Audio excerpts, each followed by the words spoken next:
ప్రియా న్యూస్కు స్వాగతం. ఈనాటి ముఖ్యాంశాలు.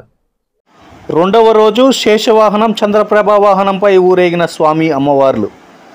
గుడిమల్లం పురవీధులలో ఊరేగిన స్వామి అమ్మవార్లు. భారతదేశంలోనే అతి పురాతనమైన అతి ప్రాచీనమైన శివాలయం తిరుపతి జిల్లా ఏర్పేడు మండలం గుడిమల్లం శ్రీ పరశురామేశ్వర స్వామి దేవస్థానం.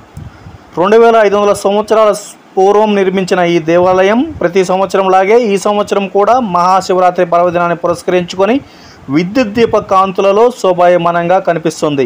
మహాశివరాత్రిని పురస్కరించుకొని రెండవ రోజు శేషవాహనం చంద్రప్రభ వాహనాలపై స్వామి అమ్మవార్లు గుడిమల్లం గ్రామ పురవీధులలో ఊరేగింపుగా భక్తులకు దర్శనమిచ్చారు.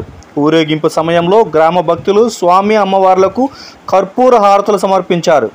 స్వామి అమ్మవార్ల ఊరేగింపు ఉత్సవంలో ఆలయ చైర్మన్ నరసింహులు యాదవ్, ఈవో రామచంద్రారెడ్డి, సర్పంచ్ సుబ్రహ్మణ్యం యాదవ్, ఆలయ సిబ్బంది, భక్తులు తదితరులు పాల్గొన్నారు.